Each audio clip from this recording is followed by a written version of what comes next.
Brandie here. So it's Saturday night right now, and you guys know what that means. I'm sorry for the late video, but I'm glad that I was able to at least get one up and get one out because I was really worried about it. It's just been one of those types of weeks that we all have. Before I start tonight's video, I wanted to do a little bit of housekeeping. I've had a couple of subscribers, and I do mean a couple, not many, ask me about a tipping service, and I didn't really know what they were talking about at first, until one of them mentioned one by name, and then I remembered that I had seen it on a couple of other channels. But I looked into it, and at first I was kind of hesitant to even think about it because when I say recently, it's probably been about 2 weeks, maybe 3 weeks that I've known about it. But I was just kind of thinking about it and thinking on it. And I didn't know if implementing something like that would be a good thing or not. But I did. You'll see a QR code pop up in the video, and I'll also have a link in the description box down below. By no means is there any obligation to do so, to use it. There is no expectation for you guys to use it at all. The fact that you all watch my videos and you hit that like button and that subscribe button and you share them out and everything, I mean, that's a ton of support, and I'm very grateful for it. I appreciate it. And you know, I'm at 331 subscribers now, you guys. So it blows me out of the water that many of you care about what I have to say, or you know, you like what I bring to the table. Because when I first started this thing, I really hoped I'd be able to make some friends, but you know, I didn't know. And I sure didn't know that I would have this many.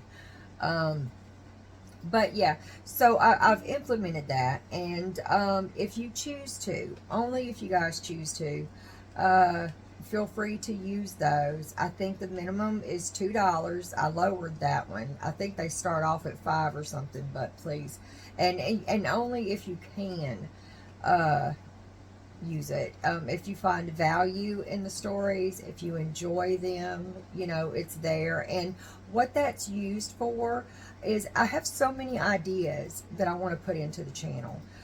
So many different kinds of content. This paranormal thing I've really been enjoying a lot. And I have a lot of ideas for that. And what those go for is to help improve the production value. Right now, I'm kind of working on the lighting for the atmosphere and the immersion into the stories. And then visiting the local places here in my area for tours that allow filming. I had one last week set up, but it was ixnay on the filming aspect. So that was a lesson learned, and it was a big bummer because I'd planned on filming that and then being able to come to you guys with that local story. So we have a different one tonight. But that's it. That's all I wanted to say. And like I said, it's never expected, but it would be appreciated, and that's what it would go for.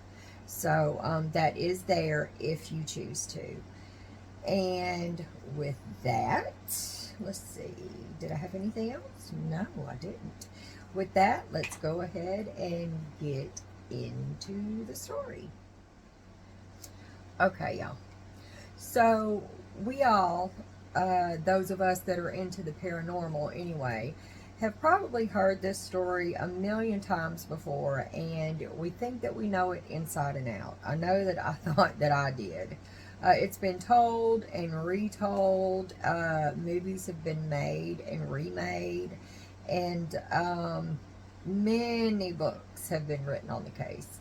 As we continue with our Warren case series, I thought that I would be remiss if I didn't at least cover this one, if not a deep dive, because this is definitely one of their most, if not the most, controversial cases that they had in their career, I believe. So I sat here and I thought, okay, what could I possibly bring into this story that would be something that most people haven't heard a billion times already?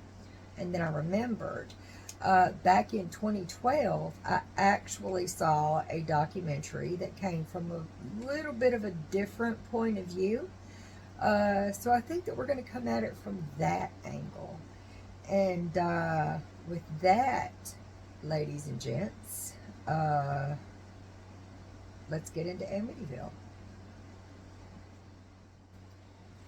All right, you guys. So for this one, a little bit of backstory is required, I think. Around 6:30 p.m. on November 14th, 1974, Ronald DeFeo Jr., a resident of Amityville, Rhode Island, New York, I believe,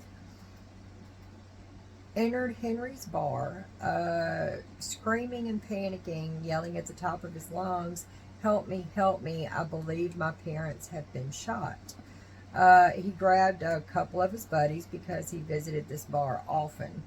And they immediately ran back to the house, where they did indeed find Ronald's parents deceased.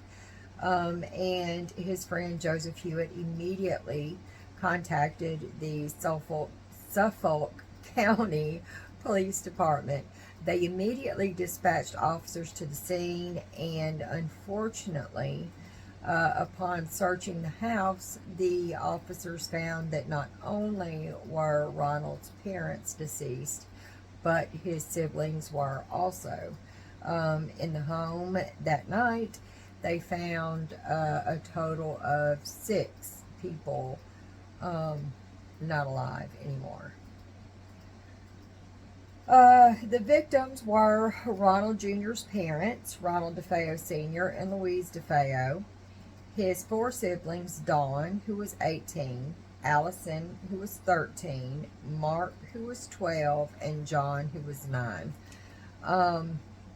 They could tell that the family had been unalived by a .35 caliber lever action rifle. Each one of the parents had sustained 2 shots.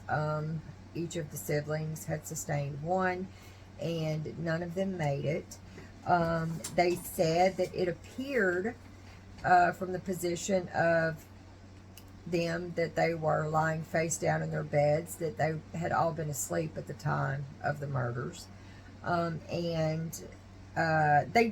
know what? They did say that they had evidence that Louise and Allison may have been awake during the time that they were attacked. So they may have indeed seen their attacker. They don't say what evidence that was, but they do say that that could have been the case. Ronald came up with several different stories. The first one was that his father had been mob affiliated, and I don't know what he had done, but he had angered the bosses, and they sent a hitman to take care of him. This they did not believe at all. The second story was that he was told to do these things by a dark, shadowy figure, and he was out of control that night, and he couldn't help it. He couldn't stop himself from doing these things. He had been able to control it for a while, but that night that he just absolutely lost control. And the third one, he says that he had indeed done this to his parents, but that he left the house for a little while to clear his head afterwards. When he came home, his sister Dawn had actually done the same thing to all of the children. And when he found this out, he took care of Dawn himself. Now, this third story seems to be the one that Ronald says is the truth, and it is the one that he stuck with the longest. So, take that for what you will. On November 21st, 1975, he was actually found guilty on all 6 counts of second-degree murder, and he was sentenced to 6 sentences of 25 years to life. He did ultimately die in custody at the age of 69. So, Ronald is no longer with us. But the story doesn't stop there, you guys. It gets stranger. 112 Ocean Avenue, by all accounts, and I will be inserting pictures and maybe some video in this video, so you'll be able to see for yourself. But by all accounts, 112 Ocean Avenue was a beautiful home. It was very large and spacious. It had gorgeous grounds. It was in an affluent neighborhood. It was directly on the water. It had its own private boat dock with boathouse, and it had a pool in the backyard. Daniel Lutz says that when he first laid eyes on the house, it was absolutely heaven to him. It was so big that he couldn't believe it, and that he thought that he might actually have a chance to be happy there. But Kathy, his mother, had just recently married George, who owned his own surveying business, and he was doing decently for himself. Apparently he had a Corvette, and he had a lot of toys and, you know, things like that. And Kathy found that very attractive after being a single mom for quite a bit of time. That was definitely a quality that attracted her to George, and he was a hard worker. So they were looking for a home that they could raise their family in. She had brought her 3 children into the marriage, Christopher, Danny, and Missy, and George had adopted them. That's how they got the last name of Lutz. Unlike in the movie, I don't believe their father, the recent movie, I do not believe their father had passed. From what I understand, Kathy and the children's father had been divorced a number of years before. And then she met and she married George. I could be wrong because I couldn't find anything about it, but from what I did see about the children's biological father, they had divorced. When they called the realtor, she decided to show them the house, and when they first pulled up, George and Kathy knew that it was out of their price range. It was just unbelievably gorgeous, and it was ultimately their dream to be somewhere like that, but they knew that this was not going to be it.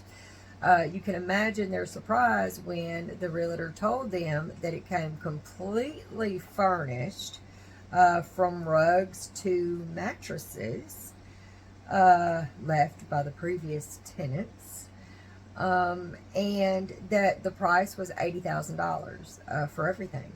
So they were unbelievably surprised. They thanked God and they took it as a win. And then the realtor did disclose to them about the DeFeo tragedy. At that time, they didn't think that it was a big deal. They didn't believe in that kind of thing, and so they were ready to move in. The sign in the front yard even said what, you know, they were hoping for, and that was high hopes, you know. So they just knew it was a new start for everybody, and things were going to be really great there. After you find, this is just an aside, you know, can you imagine the joy that they felt at that time when they find this house? It's everything that they're looking for. It's perfect for their kids. They're able to give their kids the lives that they wanted, you know, that they wanted to, and to become a part of that ladder, I guess, social ladder in society. That was what they wanted. And then 28 days later, they just leave it all.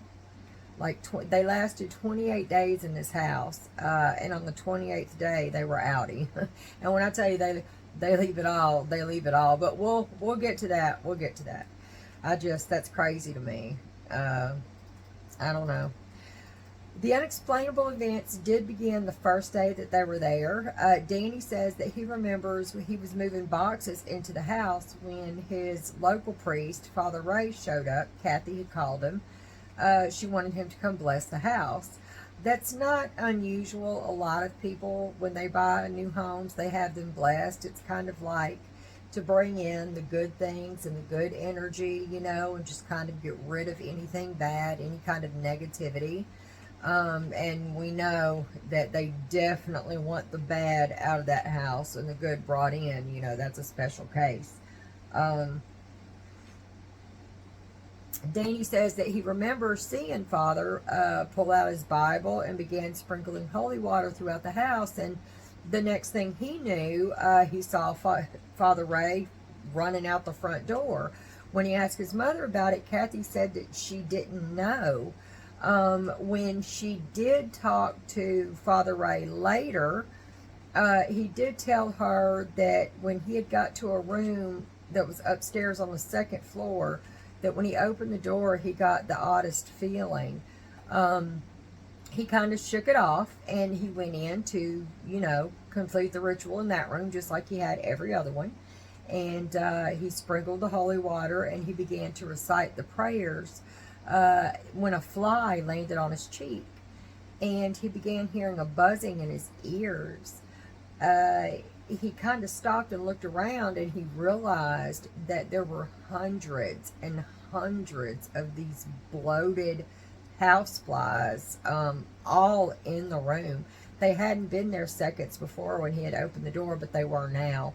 The room was also filled with a musty odor of decay and age, and he heard this voice roar at him to get out. There was no one there, and he also felt a very hard slap on his face. And so he did what I did, and he immediately exited that house as fast as he possibly could. I'm for it. He did tell this to Kathy, and he told Kathy not to let anybody sleep in there, or to use that as a bedroom, or to spend any length of time in there. And so she said, well, stories recount and say that they turned it into a sewing room. Danny will call it the playroom. So maybe they used it for a sewing room, and the kids played in there with their toys too. I'm not really sure.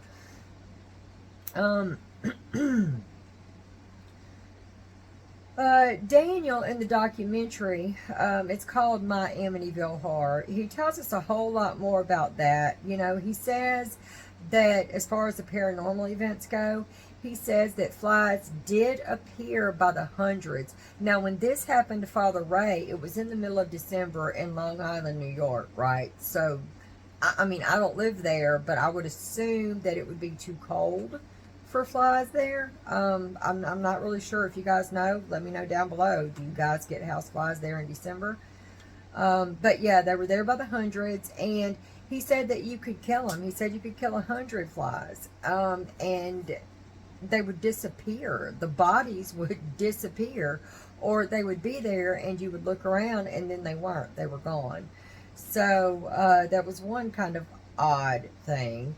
The next thing was, he said their garage was possessed. He said that the garage door that opens vertically, he said that it would open itself even when it had been secured, and it would constantly raise and lower and slam itself up and then slam itself back down. And it would do that over and over. And he says that it happened one night, and he and George went out, and they finally were able to pull the door down, and they secured the hasp, the lock on there. And they had turned to walk back up to the house, and in his sister's room, they saw what Daniel says was a demonic, diabolical figure. And the way that he describes it is it was like a caricature of a pig, but it had very long wolf-like teeth that were very sharp, and that it had these piercing red eyes that were just like laser beams. He says that he ran, as soon as he saw this, he ran directly into the house and up to Missy's room, and he flung open the door. There was nothing there. Nothing. But the rocking chair, I'll see if I can find a picture and insert it for you guys here, was rocking, and it continued to rock by itself for about 20 minutes. That's when George couldn't take it anymore, and he went over there and he picked up the chair and he looked it over to see if there was any reason that this thing would be moving on its own, and he couldn't find one. Another thing that happened was, Danny said one day that they had just a horrible smell that would just engulf the entire house, and it was he calls it dumpster juice. It smelled like dumpster juice. And he went upstairs to open a window in the toy room. Now, this window was notorious for getting stuck and being very hard to open. And so Danny got it open, and his little brother came in to see if he needed any help with it. And he set his hands on the windowsill to turn around and tell his brother Chris, no, I'm good, I got it. When he turned around, the window slammed down on his hands so hard that he says it shattered the bones, and that his hands were compressed. Both of them, left and right, were compressed, and it was just skin on skin. There were no bones. It took George and I believe 3 or 4 other people that happened to be in the house at that time to get that window up, to get his hands out. Kathy immediately rushed him downstairs to get some ice to try to stave off the swelling. And Danny says by this time it was swollen. His hands were both swollen up about 5 times the size that they would normally be. And while his mom was in the freezer getting the ice, he says the kitchen door slowly opened, and a man, the figure of a man, glided through the kitchen. It glided through Daniel, or through his hands. It knocked over a knife that had been resting on top of the peanut butter jar, and then slid into the breakfast nook bench beside him, where it just kind of sat there for a little bit and then disappeared. Kathy had turned around, and Danny says that she saw it too. So I don't know, but it was right after the appearance of this apparition. Danny looked down, and his hands had gone back to normal. They were absolutely normal. The bones weren't shattered. There was no pain. There was no swelling. There was no bruising. They were normal hands. And he had no explanation for that. So, he kind of calls that a miracle. I don't know. I would say it's definitely a good thing. And Danny also, when he talks about George, he doesn't really talk about him very fondly at all. He says that he had to call George either Sir or Mr. Lutz, that he couldn't call him Dad or anything like that. I do know there's one story in the book. I'll see if I can find pictures of that, and I'll definitely link everything down below in the description box. But in their book, they do talk about a time where they beat their children with wooden spoons and then ordered them around like drill sergeants. They kind of blame it on the house a little bit, but Danny says that happened before they even moved to Amityville, and it happened several times after they fled the house. So it wasn't really the house, I don't think, so much as it was them for whatever reason. And Kathy said the house would make women, this is what I was trying to get to. Kathy says that the house would make women feel safe and warm and comforted, so much so that they wouldn't want to leave. Like, she says that she felt so good when she was in the house and at such peace that she didn't even want to go to the grocery store. And with men, for some reason, it made them more aggressive. It would sit like a psychic cold, Ed Warren calls it, on them, to where they just couldn't get warm. It didn't matter how many cords of wood George put in the furnace, he was always freezing. It made them dark and moody, and they would often lash out at others. So it had 2 totally different ways that it would affect men and women that entered the house. That George also says that often in the middle of the night, well, usually around 3:15 in the morning, he would be awoken by the sound of a marching band. It would just be so loud, it was echoing off the walls. And he said that it sounded like it would tune up. It would be tuning up, and they would be marching around. When he would run downstairs, as soon as he got to the landing at the top of the stairs, the music stopped, and he could see down into the open living room, and there was nobody there, nothing.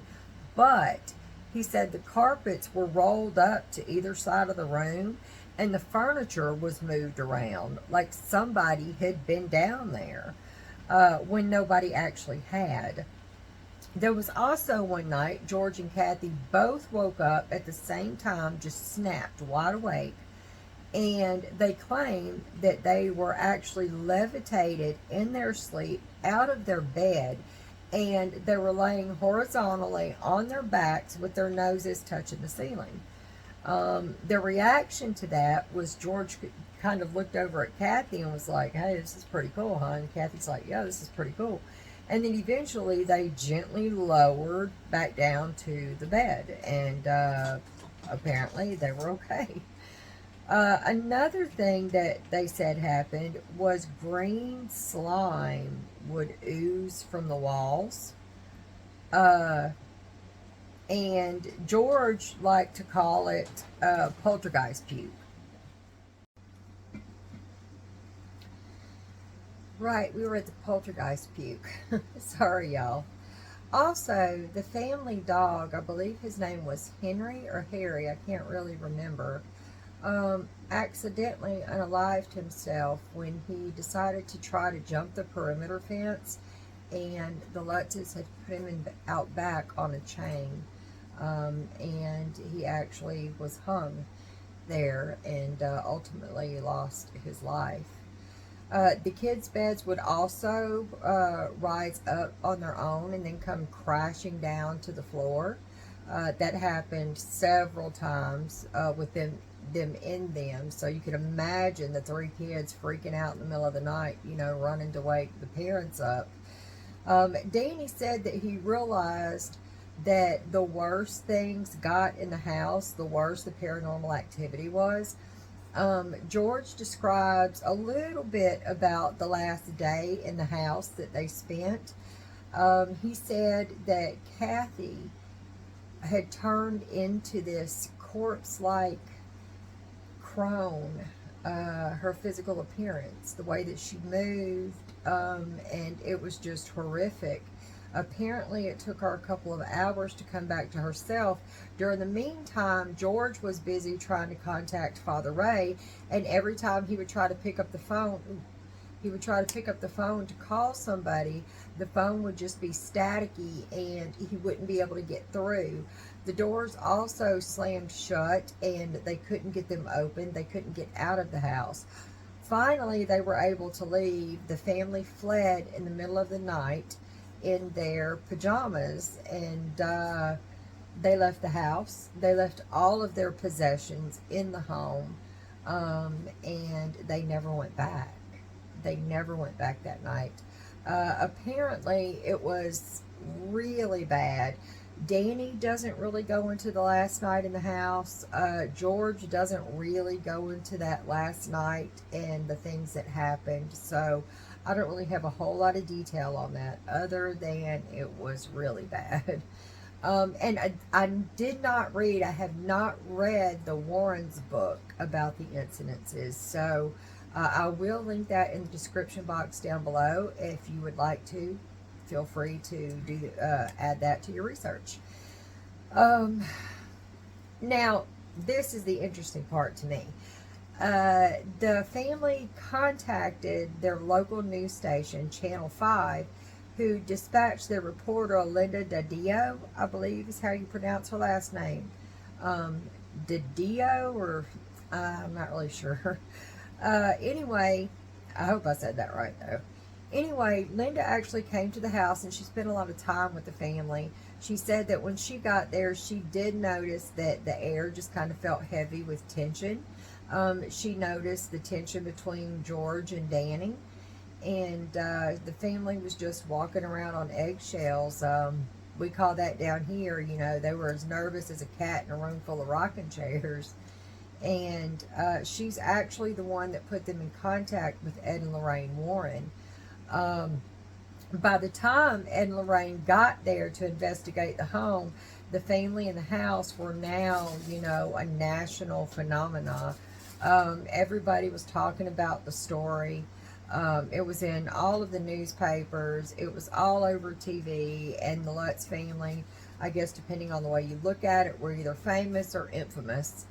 But I will say, a lot of people thought that they were lying. They thought that it was a hoax just to get out of being able to pay their, they couldn't pay their mortgage. So they thought that they were trying to use the incidents as an excuse to get out from, buying the house.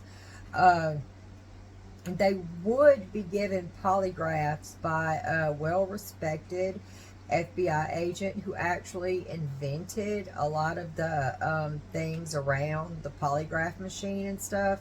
I don't remember his name. I didn't get it. But they passed. They passed with flying colors. There was no deception detected. And it was determined by the FBI that they were telling the truth. Or at least the polygrapher for the FBI. Now, there did come a particular point where the media, several members of media channels, the Warrens, psychics, some paranormal researchers, and scientists all got together at the house. I call this seance night. This is where the confusion kind of comes in, because you get so many different stories. It's like each person had their own experiences, or didn't have their own experiences in the house. Ed Warren and Lorraine Warren. Ed says that when he experienced this heaviness on his chest like he had never experienced before, and it was just a smothering feeling. It wasn't like being choked. It was just like tons of weight on his chest, and he couldn't get a breath. And this actually scared Ed. Now, you can imagine, he's been through all of these cases before. We have the Perrin case. We have the Snedeker case. You have the Enfield poltergeist case that we covered. The Maurice Theriault case. I mean, this wasn't Ed's first rodeo, and generally he wasn't afraid of much, but this scared him. Lorraine said that there were a lot of physical changes and physical effects that people had from the house. There was the cameraman, as a matter of fact, from one of the news agencies there, he started having heart palpitations that got so bad that he had to leave the house. Mary Pascarella, she was the director of a paranormal research society, but I'm not sure which one, but she's well respected in the paranormal community. It was after this investigation, she's a medium, she does channeling and things like that. It was after this investigation that she gave it up. She no longer would do any of the work.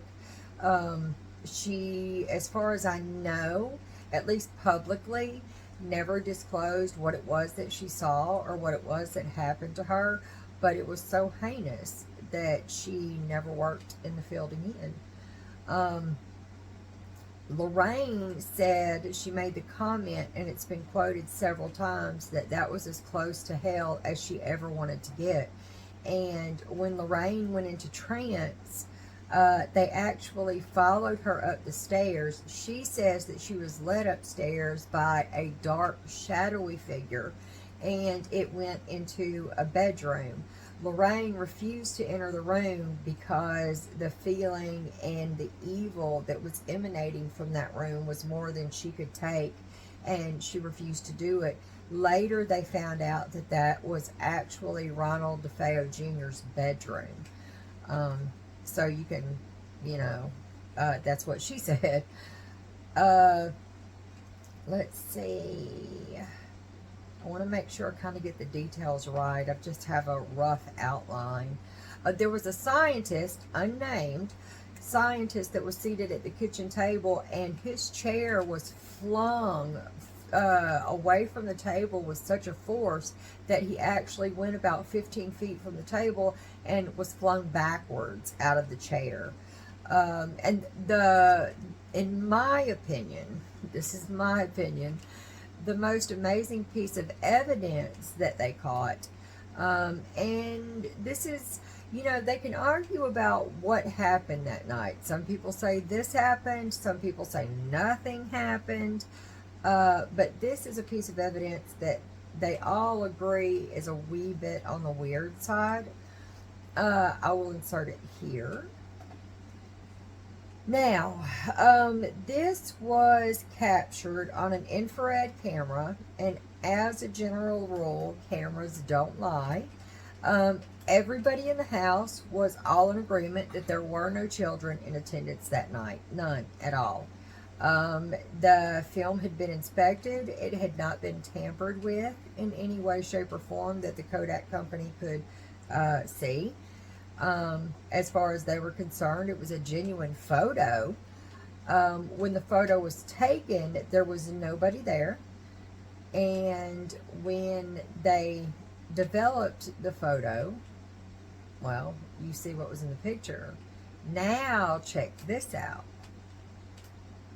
That's right, folks. A lot of people say that this entity, or whatever this creepy thing is the spirit of one of the DeFeo boys. There is a very strong likeness. I will agree. I will agree with you. However, Ed says that no human eyes have that eye shine, and I've heard that too. I know a lot of animals do because of the biological makeup of their eyes and being able to see in the dark and what have you, but I don't believe humans do that. I know we get red eye, but this is definitely eye shine. That's what it looks like to me. He says that it is a non-human diabolical entity. Another thing, and of course there's no physical evidence, at least none that I know of, I was able to find. But there are some people that say that there was a lion statue that came to life and was wandering about the premises roaring or something.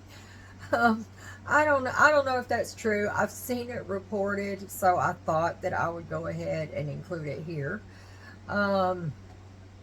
Danny says that George was deeply into the occult, that he had several books, even before they moved into Amityville, on conjuring and channeling spirits, transcendental meditation, and I'm not judging by any means, but there were different occult books. There were different books on witchcraft, white magic, black magic, however, several different books of that type. And this was back in the 70s, And Danny says that George was trying to conjure different things, that George was trying to learn how to move things with his mind. And Danny says that he actually saw George do this on a couple of occasions. And that he was just playing with things that he really didn't understand. And whenever you do that sort of thing, you do open a gateway or a doorway to other things. And if you aren't educated in the particulars of what it is that you're trying to do, I personally believe that it will come back and it will bite you. Knowledge is power, and you should know what you're doing. So that's what Danny thinks contributed to the hauntings in the home. He said that he's certain of the things that he saw, and he's certain that the things that he experienced were absolutely evil and they were absolutely real. Danny, he tells the story of what happened in the house from his point of view in the documentary, and he's a very no-nonsense kind of person. He does come off as being very credible to me.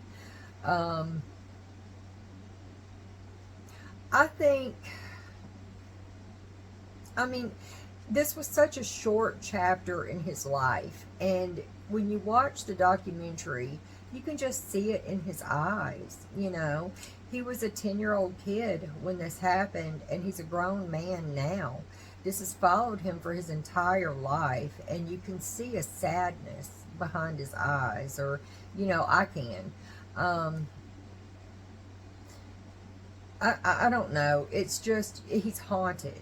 He's a man that's haunted, and, you know, I would almost say tormented. He's been tormented for decades now with what he had to live with. I think that so often we forget that these amazing, fabulous, terrifying things that we consume as entertainment and everything, we forget that there are real people that are living these things, right? Or at least they believe that they're living these experiences. And can you imagine how traumatic some of these things can be?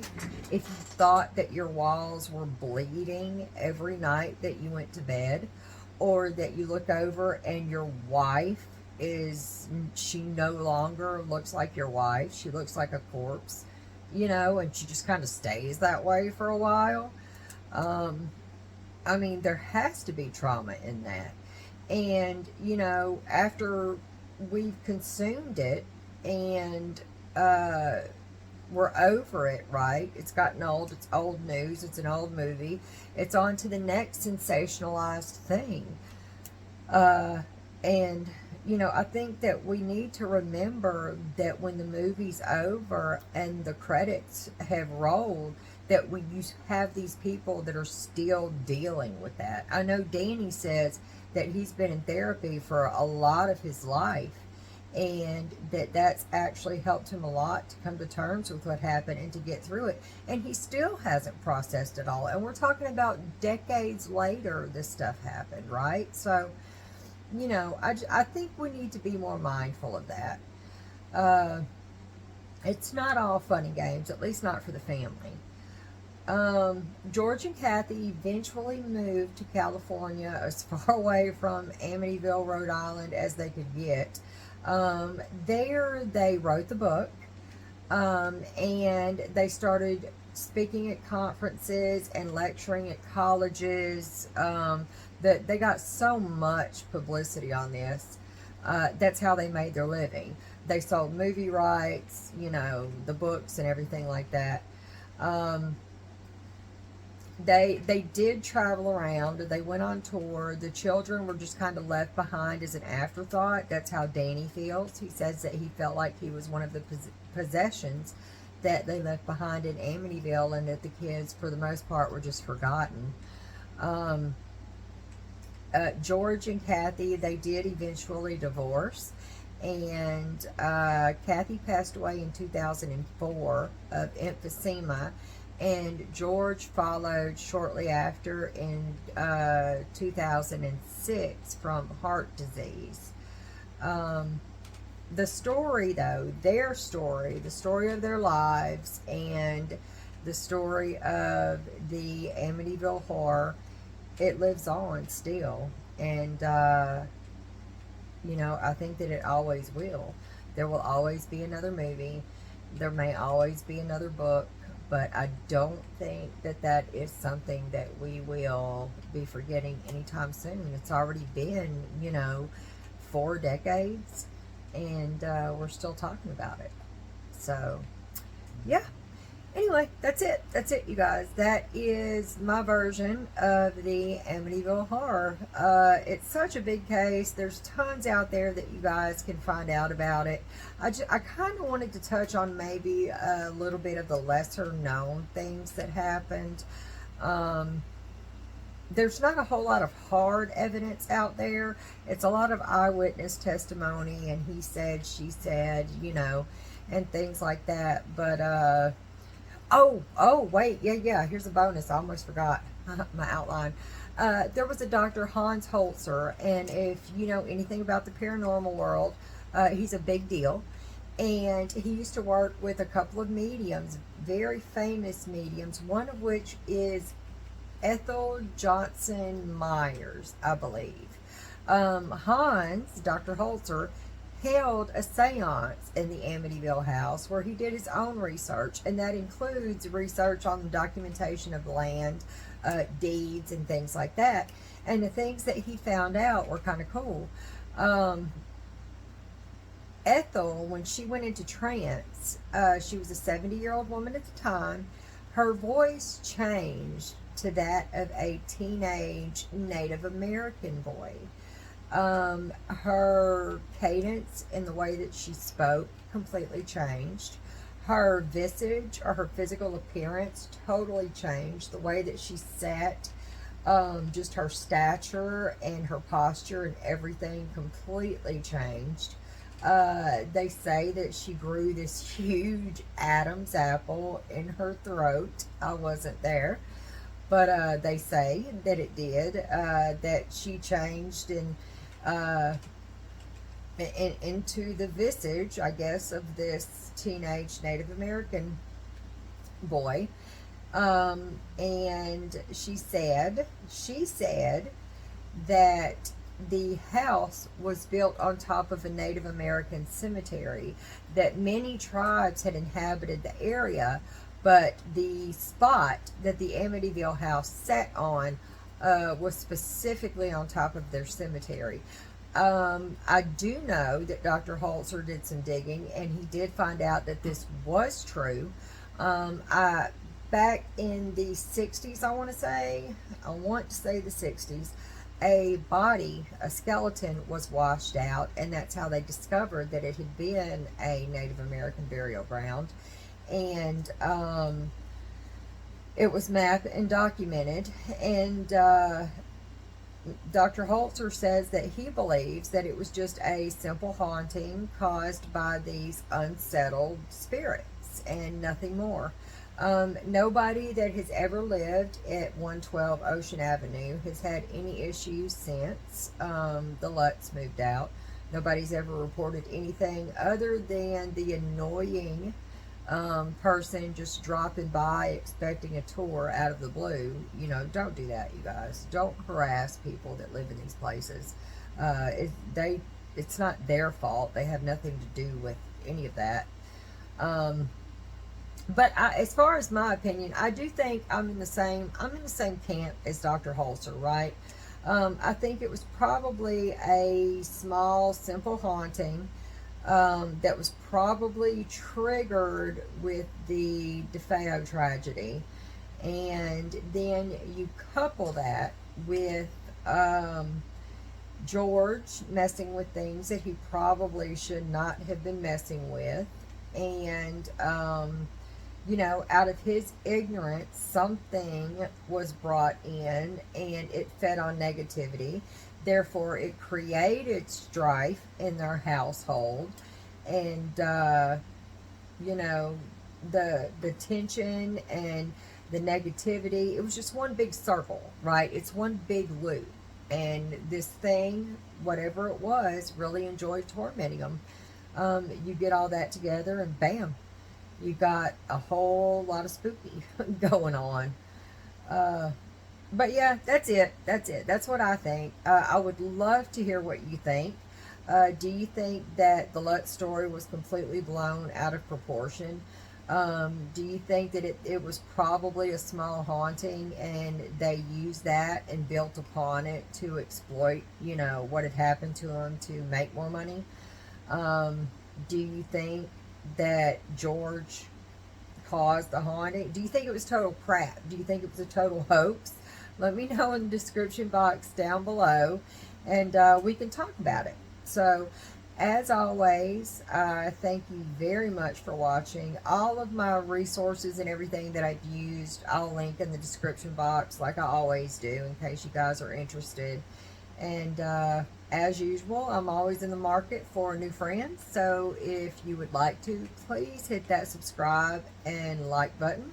Push that notification bell so you'll know whenever I post anything new.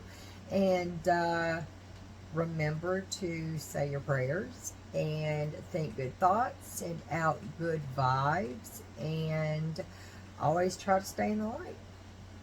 Sweet dreams, y'all.